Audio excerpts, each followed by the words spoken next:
Welcome to another unit in business mathematics. This time I'm going to talk about annuities, or rather about the difference between a due and an immediate perspective. We talk about annuities. Well, let's just recall what we did up to this point. Before, we always had 1 point investment. So in the beginning, we had an investment, and in the end, we had one payout. Now we change this perspective slightly insofar that we have regular constant payments.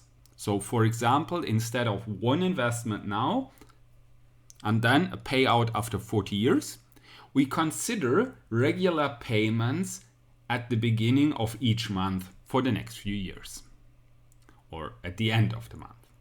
And that's actually what we're going to talk about here. Regular payments over a certain time period. And there we can actually have two perspectives. Either the payments occur at the beginning of the period, usually the beginning of the month, beginning of the year, or at the end of the period, end of the year, end of the month. If we talk about the perspective from the beginning of the period, we call it a due perspective or an annuity due. That's the payment we have to do.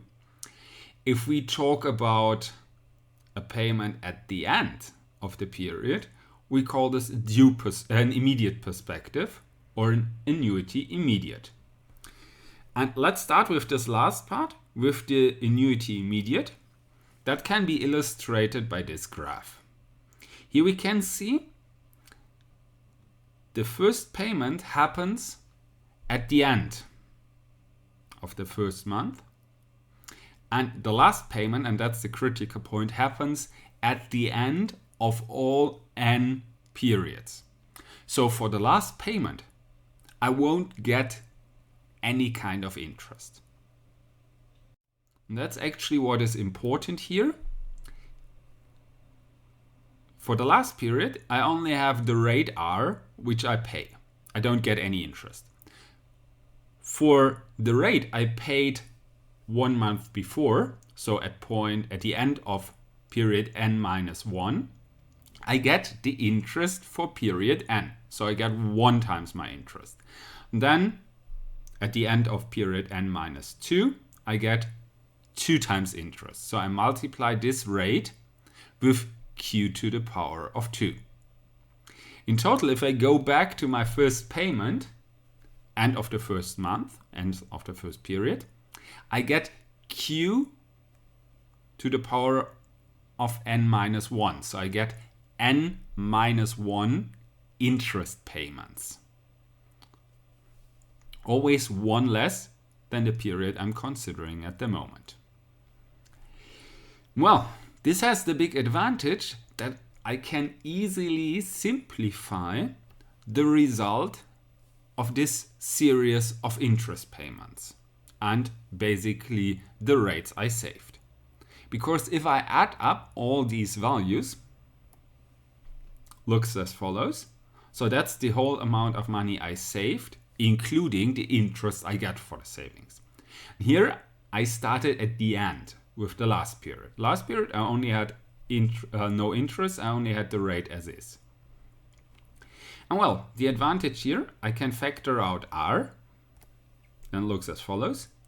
And the part 1 plus q to the power of 2 plus so, that's actually nothing else than a finite geometric series, which I shorten here with Sn.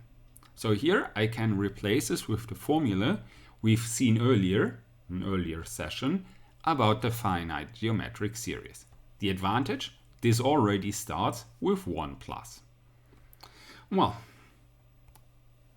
that's basically what I said here. I can use the geometric series to replace the Sn, giving me here for the Sn, the formula q to the power of n-1 divided by q minus 1. And I just multiply this with R, and I have the overall value of this immediate savings plan. Okay, so much for the immediate perspective. Now let's turn to the perspective from a due viewpoint. So basically, I'm no longer paying by the end of the period, but now by the beginning of the period.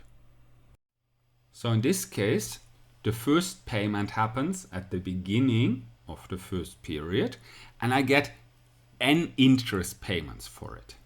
Whereas the last payment happens at the beginning of the last period, so here, and I still get one interest payment here. So if I summarize this, I basically have one more interest payment for each of my rates I saved. That's why, from a due perspective, the outcome will always be larger than for an immediate perspective, because each rate yields one more interest payment. If I summarize this, looks as follows. So this is for the last period, one interest payment.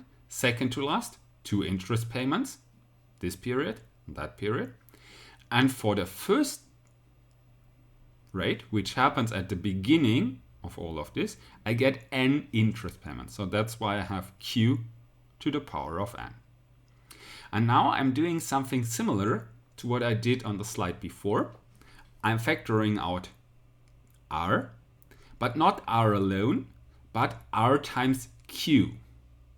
Because if I do it like this, here I have r times q, and the expression in the parentheses, so this part here, that's again the same expression as we had before, which is more or less, or can be simplified, via the finite geometric series.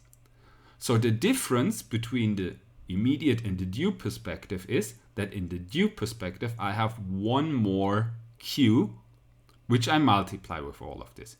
As q, in almost all cases where in all cases where I have a positive interest rate, is larger than 1, the outcome from a due perspective will always be larger than the outcome from an immediate perspective. And well, here I can simply replace the Sn with the formula we had before, and I would get my final result of this savings plan from a due perspective. But this will be discussed in more detail in one of the next units. So at this point, I finished whatever I wanted to tell you about due versus immediate perspective. So I hope you enjoyed it, and I say goodbye and see you next time.